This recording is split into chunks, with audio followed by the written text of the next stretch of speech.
that redeemed pastor way the one go jogo do another person wife wey dey cash and bread down there. When the woman say make e come in, no worry.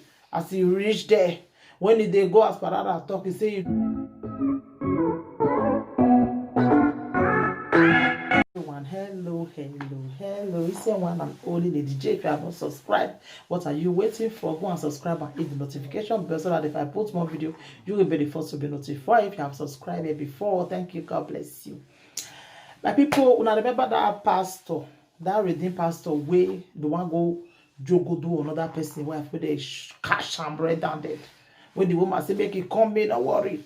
As he reach there, when they go as Parada talk, he say you drink tramadol, you drink different things. They say today not today. If you reach there today, he go jogo do the woman not be small. He go make sure say he dualize the only pot. When they come reach there, the woman come tell am, so yeah, pull your cloth, make you can't do. As he pull the cloth, now your husband show, now he shock lies. Now your husband say, like, seriously? Are you kidding me right now? You know the fear. So my wife, now you want to come joke do. And the woman say, and the man begin to beat him. They come video am. So redeem their overall pastor, they are the head. Don't finally sack the man, say that kind of man, they not deserve to be a pastor. Me can even the surprise. Waiting on the app for Redeem Church. So many pastors for Redeem. They don't do so many things.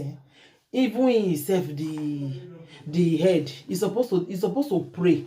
Because he pastor, now the other one that day, now no say that in church, now they for see Jogodo that small girl wait meme and the same Redeem pastors don't do so many things. The thing they tire me these days. Waiting on the app for Redeem. I be God won't try to expose them. I be waiting because they surprise me. So redeem pastor. Now we have the year ever since. That's why they finally say na pastor na jogodo the girl come back like say they come so armed robber be I don't know and they come there one come kidnap one and they jogodo and payment the girl. According to what we hear that time they say na lie.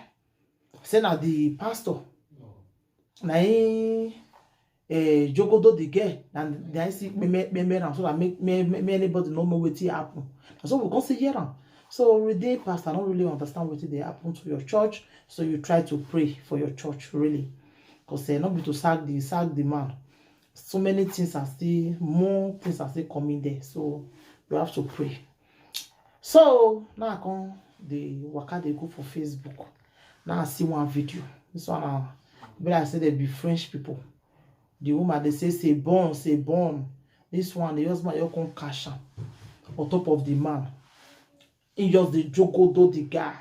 They jogodo him. They dualize the only pot for him.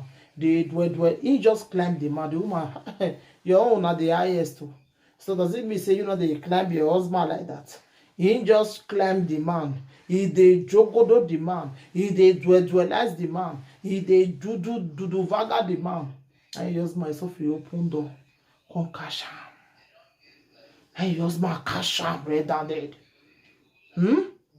So how you want to talk with you see now? How you want to as in how you reason your life now? She did there they speak French. I know they know what they speak. They speak French. The woman just sit there on top of the man. The way they take cash there.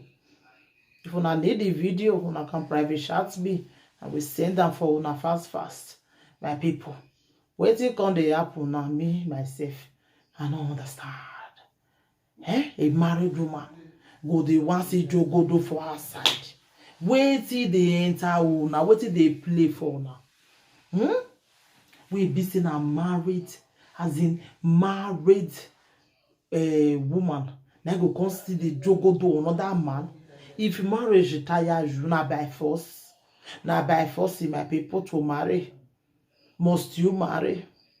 When you know say marriage, not there you not there you are the agenda to marry. Must you marry?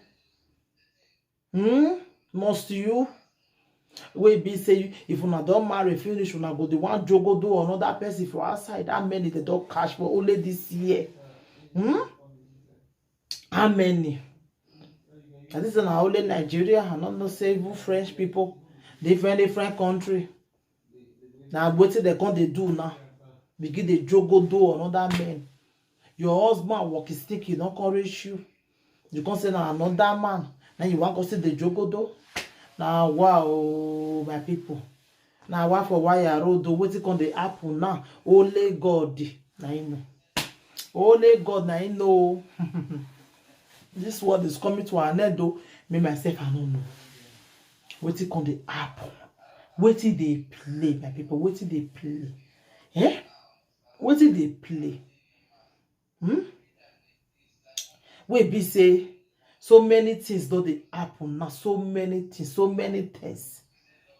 Married woman. Now another man will still go the hungry am. Married woman again. Wetin dey happen? Wetin dey happen, my people? This one, you just dey on top of the man, they can't cash am. Just dey on top of the man, they do vaga, they dualize am. Now your husband cash am right and dead. So if marriage tire woman, it's better you just come on than you begin the man as begin the cheat on her. The other one, you cash the husband. You can still get another video like that where he did with me. He just cash am. He so free just tell the woman say, the marriage is over. So you just take key, no worry. He don't go, the marry again. Since you don't do the vaga another man, you just catch them red-handed. The stuff you just see leave and say, they marry again. You just see go your own, maybe go my own. Very nice. That is very sweet. No quarrel. You think they tire me really? I don't really know what they happen again for this world. Whether the world won't end or nobody know, my people. So I talk this topic reach today. I don't want to make it even too long at all because their matter, it tire me. We be say married woman, go they do the vaga for her side. No, you don't go even know the one where you want even last in. So many videos, your full ground, you will come tired, they confuse it. Say which one I will come do now? My people, more wanna be careful. Married woman, what will be your problem? What will be your problem? If marriage tire, you don't go tell the man. If the man doesn't able to do vaga, you don't go tell him say okay, make I teach you, or tell him I go to the one where go to satisfy you. Then when you can't go outside, begin to cheat on her. When you can't go outside, begin to cheat on her. Cheating not be the best. Cheating not be the best. Not be cheating you suppose even do. What do you suppose do now to beg? Now to tell the man, say, see you. You know they satisfy me, see where you they touch me, see how you take they play with me. I know there's some men that be play with woman. Tell them so that make it know. Don't be the one where you come begin to cheat on your husband. That one is not good. That one na the wrong path that you just take. That will not be the best though. It's better you just suffer come up for the marriage.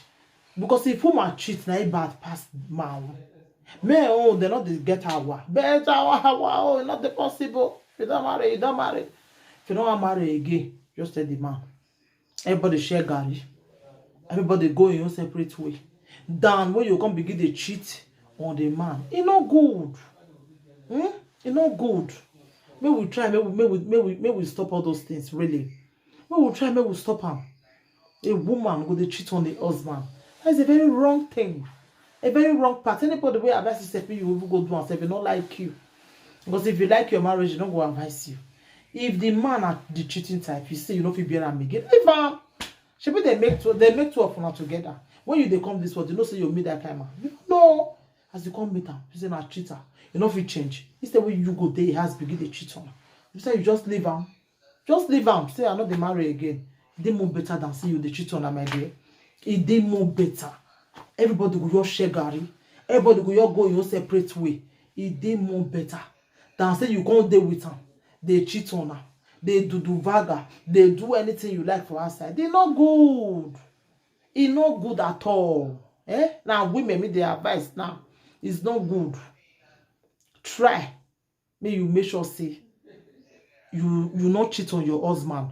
Married women, I beg that they beg now. Don't cheat on your husband. It's not good. and not dey good. Thank you, everybody. Take care until I come your way next time again. I remain your friend, your sister, your everything.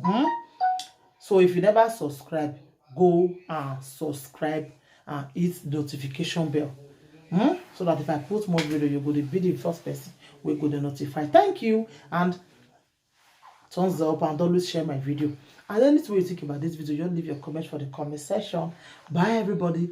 Bye.